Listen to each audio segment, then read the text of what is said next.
Justin Trudeau and Chrystia Freeland are doing everything they can to continue the spending that has destroyed the Canadian economy.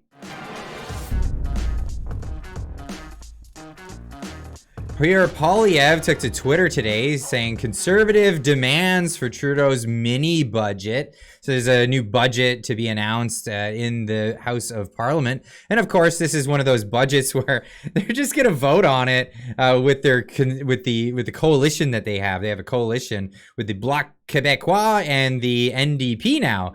This is the carbon tax coalition that is in the House of Commons. Now, this is going to become a contentious issue because this is going to be the issue for the next election, general election, that does happen. A lot of people are, let's say, not happy with the carbon taxes that are going to be quadrupling over the next little while here in Canada. But this is what's going on. So Pierre Poilievre wrote an open letter to the Honorable Chrystia Freeland. That's a really interesting way of putting it. But yeah, formalities are what they are.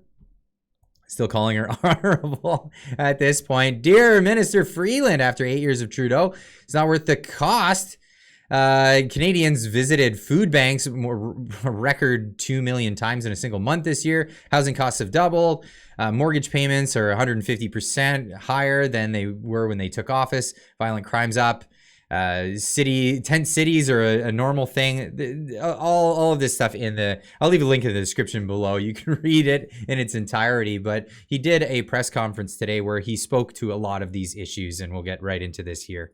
Trudeau has given us the worst inflation of any prime minister since his dad 40 years ago. And interest rates are now rising faster than at any time in Canadian monetary history. These are not just numbers. These are humans' lives that Justin Trudeau is screwing up. 2 million people forced to go to a food bank in a single month, a record-smashing number.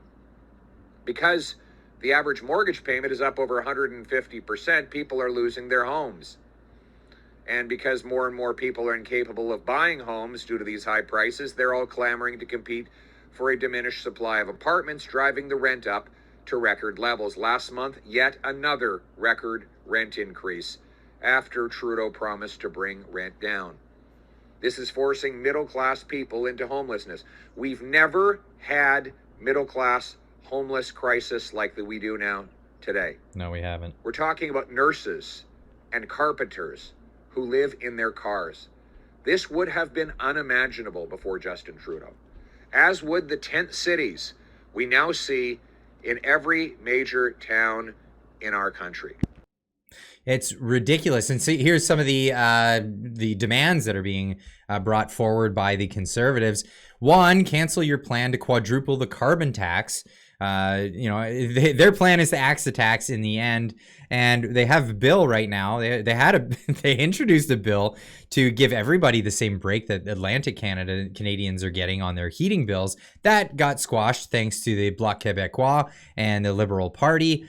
And then they had another bill to try to axe the tax when it came to farmers, and farmers need to use this fuels to do their job. It's not something that they have a choice about. It's not something you can just change your behavior with. This is about our food, and it's a direct cost on the food. It's a food tax. I mean, you can't call it anything else. But anyway, saying basically that this is going to be an election issue in the next election, giving them a chance to axe it ahead of time. Number two, announce a plan and date to balance the budget and bring down inflation and interest rates. Do you think that they're ever going to do that? I don't know. Number three, build homes, not bureaucracy. Now, it's interesting. The Trudeau government's built a whole new bureaucracy to try to speed up home building. And it's actually added like another year per home of bureaucracy. So it's more red tape. It takes longer to build a home in this country. Now, Chrystia Freeland was asked about it. Are you going to leave anything on the table? You're spending too much money. How are you going to pay for this? And are you even going to, raise more taxes? Is this something that you have on the table? Are new taxes something that your government is considering, or what can be done immediately? I mean, we have record number of people going to use the food bank. Exactly when can Canadians expect some relief? As I said, it's a very important question. It's a very important issue. It is something we are absolutely focused on, and we are prepared to use every tool in our toolbox, including tax policy. Including tax policy. That's right. They're going to add more taxes because they're just addicted to spending. And that's really where we're at. Better Dwelling reporting on Canada invests $444 million with a company that says millennials don't want a home. Are you kidding me? What is this about? Canada keeps repeating it's spending billions on new housing, but with who?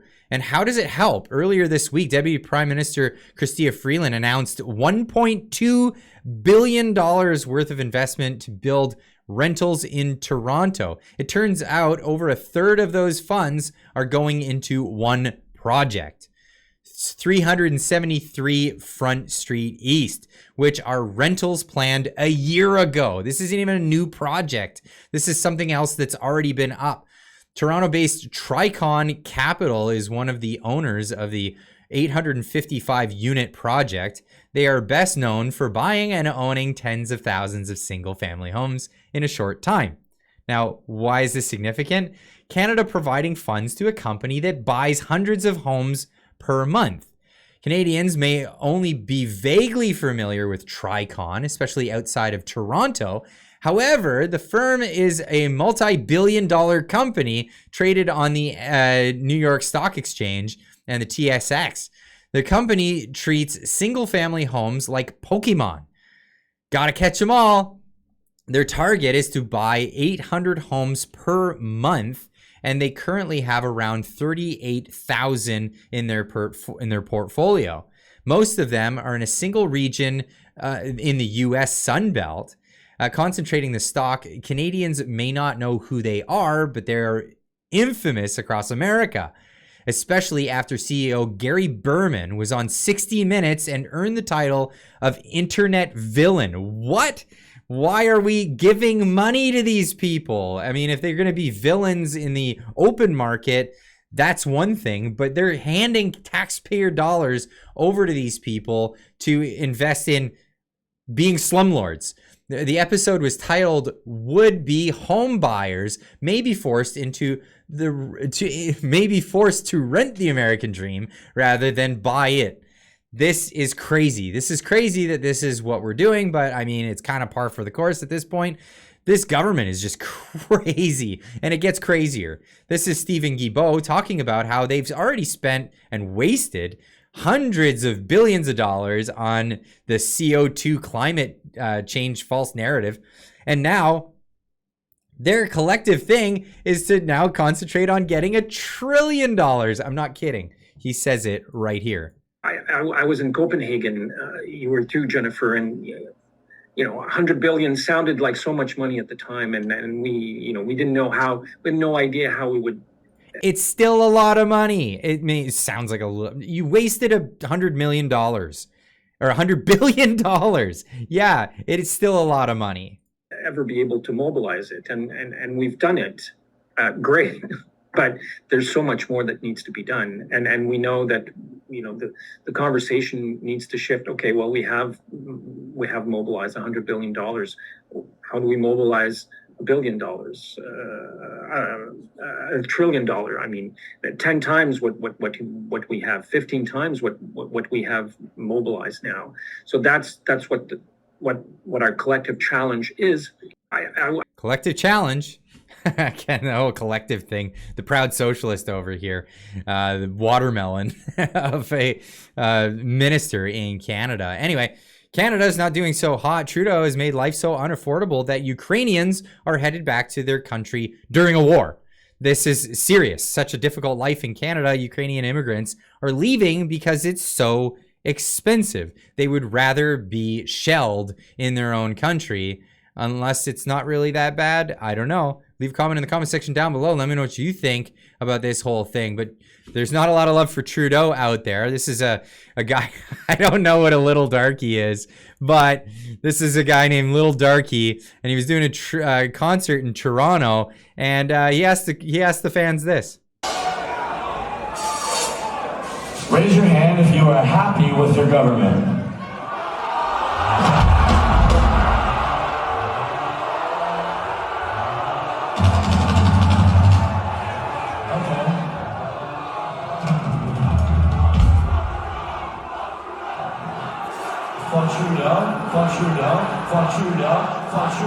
Got a ring to it.